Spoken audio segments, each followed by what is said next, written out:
정봉재 정치쇼 4부 순서 들어가겠습니다. 할 말을 한다. 나라 걱정하는 돌직구 정종브라더스 정두원 의원님. 안녕하세요. 정태근 의원님. 예, 인사되시네요. 지난주 방송 중에 사과를 하나 드려야 되는데 그 예산안을 12월 2일 날 통과시키는 게 그게 정두원 의원님 말씀대로 헌법이 맞거든요. 그러니까 회계연도 개시 30일 전에 통과시키도록 헌법 54조에 규정돼 있는데 그때 이제 정도사님하고 저하고는 국회법 아니냐라고 생각을 했는데 헌법이 맞습니다. 의문의 1승. 축하드립니다. 헌법 54조에 있는 규정이다. 12월 2일 날 통과시키는 게. 감사합니다. 디테일한 AS. 자, 주말에 목포에서 사고가 많았죠. 국민의당 내용이 뭐 끊이잖아요. 그 계란 맞은 거 박주원 의원 할 얘기가 많으세요 오늘. 자, 박주원 의원 계란 세례 이것 때문에 국민의당이 좀 어려워지겠다라고 2부 3부에서 얘기했는데. 아니 제가 쭉 얘기했잖아요. 근데 바른당하고 이제 합당을 하겠다는 것이 이제 내용을 키우고 있는데 이제 이런 해프닝으로 나타난 거죠. 그래서 이제 이게 계속 갈 것이냐 아니면 안철수가 또 철수할 것이냐 이제 그 연말을 기준으로 기로에 쓸 겁니다. 근데 이제 안철수 입장에서는 또 철수하면 이제 정말 미래가 없어지는 거고 철수를 안 하면 당이 또 쪼개질 거고 해서 결국은 일부가 쪼개지면서 통합하지 않겠어요. 그래도 저 박지원 대표는 아주 의연하게 잘 대처를 잘 하더라고요. 점수를 많이 딴 것 같죠. 계란 맞고 점수 따고. 앞서서 그 우리 최반장의 장윤정 대기자께서 합의이혼 얘기를 하시더라고요. 근데 제가 보기에는 이거는 합의이혼의 과정이 아니고 이혼 소송의 과정입니다. 합의이혼하고 이혼 소송은 뭐가 다르냐면요. 보통 부부간에 이렇게 합의이혼을 하면 그래도 깔끔해요. 그리고 나중에 애들도 만나고. 그런데 이게 항상 자녀 양육경 문제 그리고 이제 재산 분배 문제가 있잖아요. 귀책 사유를 막 따져야 된단 말이에요. 그래서 이제 이 이혼 소송에 들어가면 감정이 갈 때까지 가는 거거든요. 그러니까 어저께 제가 화면을 보니까요. 직접 보셨어요? 어제 뉴스에 그대로 다 나왔어요. 뭐 그 계란 던지고 막 욕설하고 프랭카드 찍고 뺏고 막 이런 과정들이 그대로 TV에 나왔는데 저거는 합의 이혼이 불가능한 소위 이제 이혼 소송으로 가서 거의 막장으로 가는. 그럼 누가 여기에 더 적자냐, 누가 여기 국민의당의 주인이냐, 뭐 이거. 이게 이혼 과정하고 똑같은 게요. 예를 들면 자녀 양육권이라는 게 이 당의 법적 정당성, 정통성을 누가 가져가냐 이런 거고. 재산 분배도 마찬가지잖아요. 지금 사실은 비례대표를 놓고 봤을 때 당에서 보면은 가장 큰 재산이 사실은 현금 자산보다도 의석수잖아요. 그렇죠. 그러면 당을 갖고 있는 사람이 비례대표도 다 가져온단 말이에요. 그러니까 제가 보기엔 이거는 완전 이혼 소송이에요. 결국은 이제 양육권과 재산을 둘러싸 가지고 누가 다수를 차지할 거냐. 그런데 문제는 서로 네가 나가라 그러고 서로 나갈 생각은 다 아무도 없다는 거거든요. 그러니까 이제 그 책임 문제 때문에 그러는 거죠. 이제 서로 책임을 상대방이 지우려고 그러는 거 아니겠어요? 특히 이 비례대표는 친안쪽이 많잖아요. 그러니까요. 그러니까 제가 그 이거를 이제 그 이혼 소송에 비교한 이유가 뭐냐면요. 그 박주원 씨 사건 같은 경우, 최고위원 사건 같은 경우도 그러니까 예를 들면 우리가 이혼 소송하면 가장 많이 쓰는 방식이 그거잖아요. 너 불륜했지. 옛날에 이 배우자의 옛날 불륜을 끄집어내서 이혼의 사유가 너가 있는 거 아니냐. 귀책 사유가 너한테 있다. 그렇죠. 그러니까 지금 야 당신이 저런 안철수 대표 당신이 저런 사람 데리고 정치를 했어? 그거를 이제 쫙 만천하에 공개를 한 거죠. 정두원 의원님. 박주원 최고위원 우린 잘 몰라요. 우린 잘 알죠. 원래 한나라당 사람인데 들어올 때부터 이제 알만한 사람 다 알아요. 그 검찰 들어올 때부터 검찰 수사관이었는데 이제 뭔가 자기가 저기 유리한 자료가 있다, 한나라당에 유리한 자료가 있다 하는 그런 거래로 그 당시 허태열 사무총장 시절인 것 같은데 그때 들어와가지고 지방 선거 공천을 받았죠. 알만한 사람 다 아는 얘기예요. 그 단체장 안산시장을 했더라고요. 그런데 이제 어떻게 해서 국민의당 최고위원이 됐는지 나도 이번에 처음 알았어요. 오. 그러니까 참. 한나라당의 시절에도 원래 당 생활을 한 사람이 아니고 검찰 수사관 출신이고. 예. 그리고 2000 그러니까 뭐 9년이나 10년 이때쯤 들어와서 안산시장을 했다가 다시 이제 국민의당으로 간 거네요. 예. 이분이 검사가 아니고 수사관이거든요. 수사관이고 대한민국에서 소위 범죄 정보 관련 처리를 가장 오래 했다는 사람 중에 한 사람이에요. 그러니까 그 기록들이 다 있네. 얼마나 이 사람이 이제 그게 좋은 의미의 정치력이 아니라 정치력이 뛰어나겠어요. 예. 장사를 한 거죠. 자기가 가지고 있는 그래서 자료를 이제 가지고. 그 당시에 이제 그 당시에는 한나라당이죠. 한나라당에 들어와서 공천을 따냈고 그래서 시장이 됐고 그러고 이제 지금 이제 안철수 대표하고 같이 이제 일을 하는 거죠. 근데 어떻게 이런 분이 또 가서 최고위원을 하고 있죠? 그러니까요. 깜짝 놀랐다니까요. 요즘 최고위원은 뭐 아무나 하는 거 아니에요? 뭐 그렇기도 하지만 그런 최고위원들 다 기분 나쁘겠지만. 국민의당이니까. 근데 하여간 그 안철수 대표도 사람 가리는 거는 잘 못하는 것 같아요. 그거 되게 중요한 건데. 그러니까 훌륭한 사람을 좀 멀리하는 거 아닌가요, 안철수 대표는? 아니 DJ 비자금 100억 이거에 실질적으로 그때 당시에 자기가 중요한 정보를 갖고 있다고 하면서 이제 정치권에 들어왔고, 근데 지금 본인은 뭐라 그러냐면 정치 공작이다. 그리고 이제 안철수 대표는 정치적 의도를 가진 음해인지 진상 조사를 해야 된다. 어떻게 보세요 이거는? 그러니까 우리들이 보기에는 다 웃기는 얘기. 우린 다 안 되니까요. 그 당시에 다 한나라당 웬만한 사람들은 다 알아요. 저 사람이 어떻게 해서 당에 들어왔고 어떻게 시장이 됐는지 다. 이 사실이 지금 시점에 드러나는 것과 관련해서는 사실은 밝혀져야 될 부분이 있긴 하죠. 이게 이제 제가 기억하기로는 주성영 그 전 의원께서 확신을 해가지고. 그 국회에서가 아니라요. 아까 지금 법사위에서 말씀하셨다는데 국회에서가 아니라 그 라디오에서 얘기를 했어요.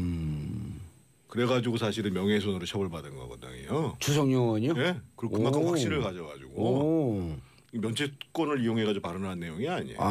라디오 인터뷰 와중에. 그래서 이제 2010년인가에 그것에 대해서 벌금형을 받았고, 근데 그게 지금 이제 2017년에 이제 그 제보자가 누구다 이렇게 나왔던 거 아니에요. 그러니까 이 시기에 나온 거에 대해서는 충분히 음모론을 얘기할 만한 정황이 있는 거죠. 그러니까 당시에 민주당에 치명적인 자료를 자기가 다 가지고 있다 이렇게 뻥을 쳐갖고 들어왔는데.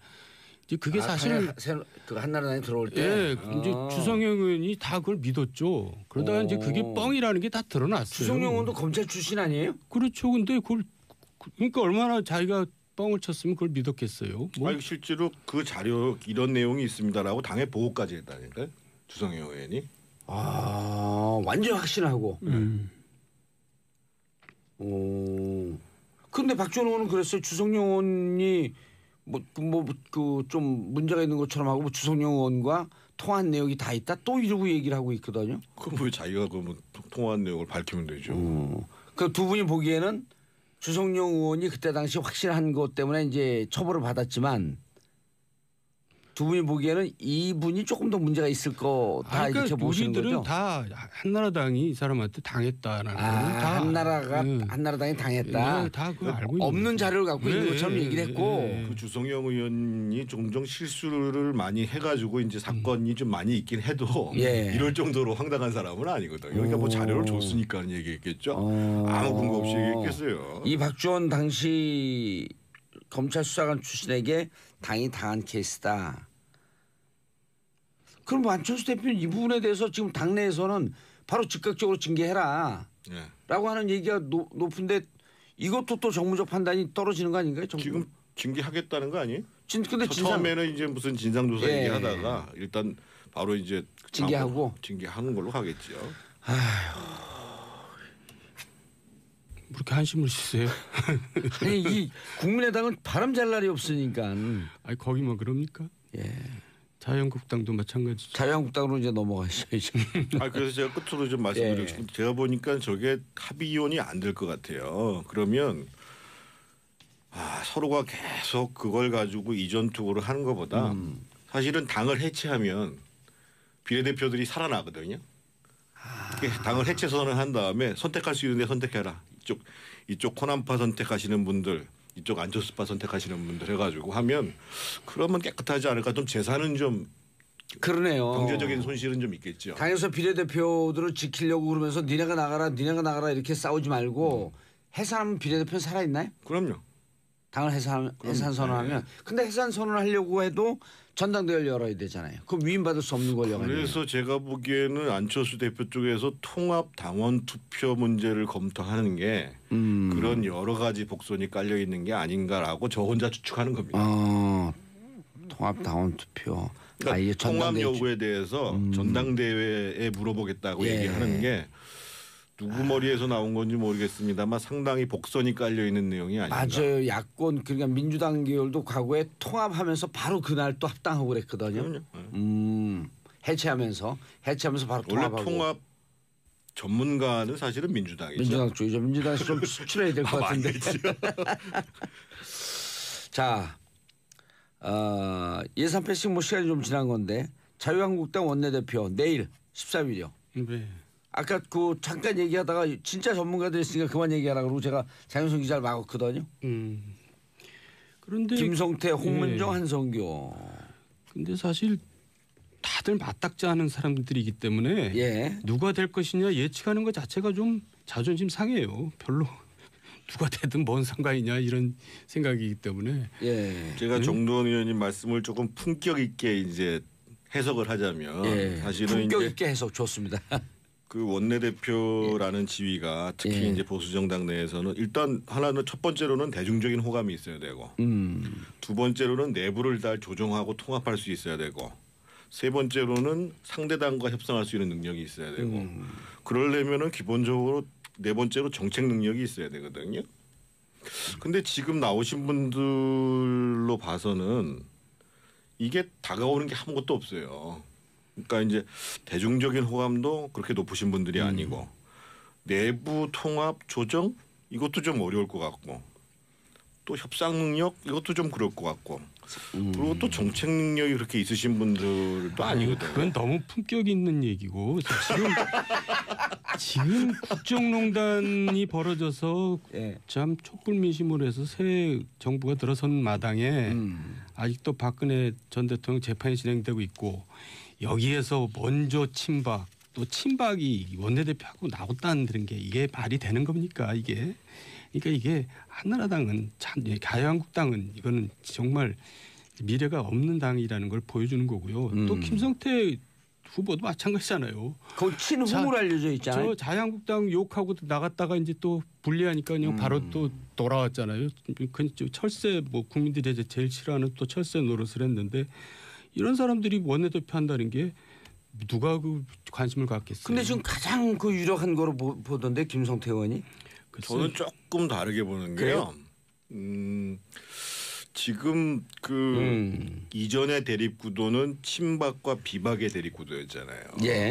근데 이제 어떤 문제가 발생했냐면 지금 홍 준표 대표를 제어하기가 어려워요. 홍 준표 대표를 견제하기가 어렵단 말이에요. 근데 지금 벌써 이미 이제 지금 그 아마 제가 보기에 이 원내대표 선거 때문에 미루고 있는 모양인데 지금 이제 당무감사를 해서 원내 당협위원장을 물갈이하겠다라고 이미 공언을 했잖아요. 근데 원래 그것을 이제 12월 초에 하기로 했다가 지금 안 하고 있는 이유 중에 하나가 그것을 딱 열어놨을 때 판도라의 상자를 열어놨을 때 친박들이 야 우리 진짜 다 죽이려고 그러는구나라고 생각할 그런 이제 경계감을 줄 수 있으니까 제가 보기에 좀 늦추는 것이 아닌가 이런 생각이 드는데 늦췄다. 결국은 그렇다고 본다면 친홍이라고 할 수 제가 지난번에 말씀드렸잖아요. 실질적으로 친홍이라고 할 수 있는 의원들의 숫자는 그렇게 많지 않다. 그렇게 되면 나머지 의원들의 제일 관심은 다른 게 없어요. 자기 자리 보존하는 거거든요. 그렇게 되면 홍 대표를 좀 견제하는 방향으로 투표를 해야 되지 않겠냐라고 나올 수가 있고 또 원내대표라는 것이 또 그런 역할로 일정도 할 수도 있잖아요. 그래서 제가 보기에는 생각보다 김성태 의원이 유리하다 이렇게 보기 쉽지 않을 거라고 그러네요. 봅니다. 1차 투표에서 만약에 안 되면 홍문종과 한성교는 단일화할 가능성이 없잖아요. 아니요. 1차 투표에서 안 그렇죠. 되면 한 명이 떨어지니까. 한 명이 떨어지죠. 표가 이제 몰리게 되죠. 그런데 이제 그 개인의 경쟁력 또는 호감도와 관계없이 그런 견제 심리로 투표를 하는 사람 입장에서 봤을 때는 소위 주류라고 하는 김성태 의원을 투표 안 할 수도 있기 때문에 생각보다 그렇게 만만치 않을 것이고 예측 불가의 상황이라고 보는 것이 아까 이 장윤정 기자가 거의 지금 저하고 비슷한 분석인 거죠. 그러네요. 그럼 1차에서 예를 들어서 홍문종, 김성태 의원이 포함되고 홍문종 의원이나 한선교 의원 둘 중에 한 분이 떨어지게 되면 그 표가 남아있는 한 분에게 더 몰려갈 가능성이 있다. 김성태 의원이 1차에서 과반 투표 못하면 안 될 수 있다. 근데 1차에서 과반 못할 가능성이 높지 않나요? 세 분들이 좀 비등비등하지 않아요? 내일이니까 뭐 내일 지켜본다는 거죠. 그래도 궁금한데. 이런 관점 어떻게 보세요? 결국 친홍 비용 아니냐? 근데 그 지금 정태근 의원은 친홍 비용이 뭐가 있냐 그게? 그렇죠. 결국 자기 이제 그 생사가 어떻게 될 것이냐 거기에 다 관심을 갖고 이제 이해관계를 따지겠죠. 자기 생사라고 하는 것은 지금 그 예를 들어 원내대표가 되고 그 다음에 이제 바로 뒤에서 이어질 당무감사 그리고 지역위원장 여부. 근데 의원들은 당연적으로 지역위원장이 되지 않나요? 아니 그 꼭 그렇지는 않아요. 이게 이제 이후 과정들이 존재해요. 본인들은 당협위원장을 자리를 유지할 수는 있어요. 근데 이제 기본적으로 지방선거 때부터 시작해서 시도당 위원장을 선임을 할 거고 거기서 지방별로 공천심사위원회를 구성할 거고 그러니까 이제 이게 이제 견제를 어떻게 할 것인가라는 부분들에 대한 생각이 작동을 하겠죠. 그런 것이 이번 투표에 반영될 수 있다는 거예요. 자, 그 예산 전쟁 후 국민의당과 바른정당이 완전히 비판하면서 갈라섰잖아요. 그렇죠. 다시 정책연대 할 수 있나요? 이렇게 되면. 그런데 김동철 대표가 예상외의 발언을 했어요. 그 지난번에 이제 그 모임에 나와가지고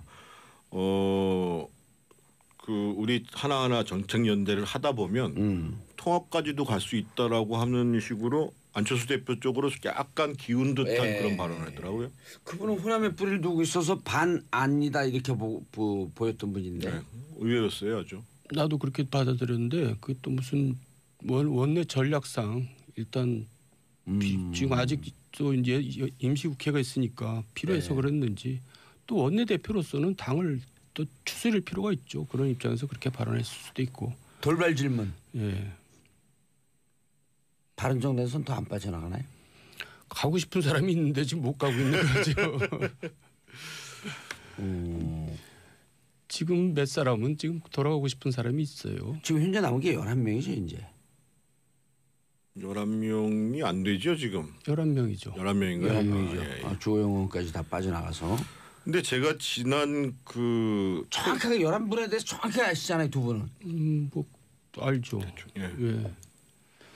근데 어쨌든 저 바른정당도 지금 이제 눈치 보고 있는 겁니다. 국민의당이 어떻게 돌아갈 것이냐. 그러니까 말은 그냥 의연한 척하지만 실은 지금 빨리 정리가 돼서 이제 교섭단체로 소속되기를 바라겠죠. 왜냐하면 거기는 지금 사무처 직원들 돈도 못 주고 있거든요. 이제 비교섭단체가 되게 정부 지원금이 많이 줄어들어가지고. 그 좀 여담인데요. 제가 보기에는 국민의당 언론에서는 국민의당이 이번에 많이 챙겼다고 얘기를 하잖아요. 예산 과정에 대해서. 근데 제가 그 일이 있어서 이제 토요일 날 오후에 이제 광주를 내려갔는데 호남 분들도 예를 들면 지난번에 말씀드렸던 게 예를 들면 호남선 KTX 지금 이제 무한공항 경유하는 것 때문에 1조 1천억 더 들어간다고 얘기하잖아요. 그게 진짜 호남을 위해서 맞는 거냐. 이렇게 아주 비판적으로 얘기를 하시더라고요. 예를 들면은 제가 이제 순천분을 만났는데 순천만 국가정원 만드는데 한 1,050억 정도 들었거든요. 지금 그게 한 해 수익이요 125억 원 납니다. 입장 수입만. 그래서 지금 순천이 지금 한 해에 순천을 관광 외지에서 방문하는 사람이 600만이 넘었다는 거거든요. 순천시가 세외 수입이 636억이에요. 그래서 예를 들면 1조 1천억 들어갈 것 같으면 최근에 그 호남에서 가장 성공한 사업이 그 순천만 국가정원 사업하고 순천만 국가정원 그리고 이제 제 처가가 있는 곡성에 이제 그 섬진강 기차마을 사업 있잖아요. 예. 이런 것들을 좀 제대로 만들어 가지고 그럼 국가조언 같은 거 10개 만들 수 있죠. 이 얘기를 순천 사람이 나한테 하더라니까요. 그렇게 봐서는 그냥 뭐 무슨 그 KTX 만들고 공항 만들고 요즘에 이번에 뭐 새만금에도 무슨 뭐 공항 만드는 용역을 만든다고 막 그러는데 요즘은 국민들이 그렇게 생각 안 한다는 거예요. 무조건 돈 갖다 주는 거 그러니까 정치권끼리 지네끼리 그렇게 정치적 타협을 하다가 엉뚱한 예산 낭비가 빚어지는 경우가 너무나 많아요. 호남 사람들이 보기에도 그 1조 2천억 이런 부분을 정말 필요한 예산으로 썼어야지. 그러니까 예전에 보면은 송정의 공항과 송정역이 있어가지고 상당히 불편했잖아요. 근데 그거를 전철로 연결하니까 전부 다 역세권이 생겼잖아요. 마찬가지로 한평에서 지선을 연결하게 되면 그게 17km뿐이 안 돼요. 거기다가 거점 만들어가지고 하면 동네도 살아나죠. 역세권 경제가 사는데. 제가 너무 딴소리를 했나 이 시간에. 아니 막 정확히 맞는 말씀을 하신 거예요. 그래서 별로 그렇게 국민의당이나 그 민주당에서 그렇게 예산 갖다 준 거에 대해서 칭찬들 안 하더라고요. 별 생각 없이 자기들이 그냥 생색내려고 가져왔다 이렇게 얘기하더라고요. 바른정당과 정책연대는 현실적으로 어쨌든 얘기는 김동철 원내대표가 좀 긍정적으로 얘기했지만 사실 여러 가지 거기도 또 그 난제가 있지 않겠어요? 지난번에 제가 말씀드렸던 것처럼 제일 어려운 난제는 결국은 남북 문제예요. 그러니까 저는 그렇게 권해드리고 싶어요. 남북 문제에 대해서 어떻게 볼 것이냐. 사실은 뭐 법인세든 뭐든 이런 부분들은 조금씩 타협점을 가져갈 수 있는데 아예 가장 어려운 문제부터 시작해가지고 우리 바른정당과 그 국민의당 통합파들이 그럼 남북 문제와 관련해서 어떻게 접근할 수 있는지를 먼저 논의하는 게 좋지 않겠는가. 알겠습니다. 남북 문제에 대해서 좀 입장이 정리가 되면은 좀 통합에 대한 얘기가 될 수 있을 것입니다. 훨씬 가속화될 거라고. 알겠습니다. 정돈 정태근 의원님 인사하시고요. 끝났어요? 네, 벌써 끝났네요. 너무 많이 수고하셨습니다. 예, 자 저는 내일 10시 5분에 다시 찾아뵙겠습니다. 땡큐 피스 코리아. 내일 뵙겠습니다. 수사관이거든요. 수사관. 수사관이고 대한민국에서 소위 범죄 정보 관련 처리를 가장 오래 했다는 사람 중에 한 사람이란 말이에요. 그러니까 그 기록들이 다 있네. 얼마나 이 사람이 이제 그게 좋은 의미의 정치력이 아니라 정치력이 뛰어나겠어요. 이제 장사를 한 거죠. 자기가 가지고 있는 그래서 자료를 이제 가지고. 그 당시에 이제 그 당시에는 한나라당이죠. 한나라당에 들어와서 공천을 따냈고 그래서 시장이 됐고 그러고 이제 지금 이제 안철수 대표하고 같이 이제 일을 하는 거죠. 근데 어떻게 이런 분이 또 가서 최고위원을 하고 있죠? 그러니까요. 깜짝 놀랐다니까요. 요즘 최고위원은 뭐 아무나 하는 거 아니에요? 뭐 그렇기도 하지만 그런 최고위원들 다 기분 나쁘겠지만. 국민의당이니까. 근데 하여간 그 안철수 대표도 사람 가리는 거는 잘 못하는 것 같아요. 그거 되게 중요한 건데. 그러니까 훌륭한 사람을 좀 멀리하는 거 아닌가요, 안철수 대표는? 아니 DJ 비자금 100억 이거에 실질적으로 그때 당시에 자기가 중요한 정보를 갖고 있다고 하면서 이제 정치권에 들어왔고, 근데 지금 본인은 뭐라 그러냐면 정치 공작이다. 그리고 이제 안철수 대표는 정치적 의도를 가진 음해인지 진상 조사를 해야 된다. 어떻게 보세요 이거는? 그러니까 우리들이 정봉재 정치쇼 4부 순서 들어가겠습니다. 할 말을 한다. 나라 걱정하는 돌직구 정정 브라더스 정돈 의원님. 안녕하세요. 정태근 의원님. 예, 인사되시네요. 지난주 방송 중에 사과를 하나 드려야 되는데 그 예산안을 12월 2일 날 통과시키는 게 그게 정돈 의원님 말씀대로 헌법이 맞거든요. 그러니까 회계연도 개시 30일 전에 통과시키도록 헌법 54조에 규정돼 있는데 그때 이제 정도사님하고 저하고는 국회법 아니냐라고 착각을 했는데 헌법이 맞습니다. 의문의 1승. 축하드립니다. 헌법 54조에 있는 규정이다. 12월 2일 날 통과시키는 게. 감사합니다. 디테일한 AS. 자 주말에 목포에서 사고가 많았죠. 국민의당 내용이 뭐 끊이잖아요. 그 계란 맞은 거 박주호는 할 얘기가 많으세요 오늘. 자 박주호는 계란 세례 이것 때문에 국민의당이 좀 어려워지겠다라고 2부 3부에서 얘기했는데. 아니 제가 쭉 얘기했잖아요. 근데 바른당하고 이제 합당을 하겠다는 것이 이제 내용을 키우고 있는데 이제 이런 해프닝으로 나타난 거죠. 그래서 이제 이게 계속 갈 것이냐. 이혼 소송하면 가장 많이 쓰는 방식이 그거잖아요. 너 불륜했지.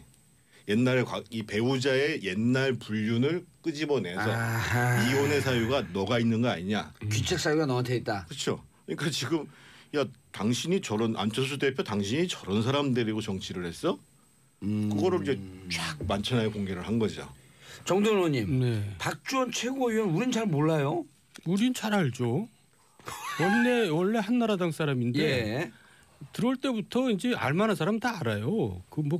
그 검찰 들어올 때부터 검찰 수사관이었는데 이제 뭔가 자기가 저기 유리한 자료가 있다, 한나라당에 유리한 자료가 있다 하는 그런 거래로 그 당시 허태열 사무총장 시절인 것 같은데 예. 그때 들어와가지고 지방 선거 공천을 받았죠. 알만한 사람 다 아는 얘기예요. 그 단체장 안산시장을 했더라고요. 예. 그런데 이제 어떻게 해서 국민의당 최고위원이 됐는지 나도 이번에 처음 알았어요. 그러니까 참. 한나라당의 시절에도 원래 당 생활을 한 사람이 아니고 검찰 수사관 출신이고. 예.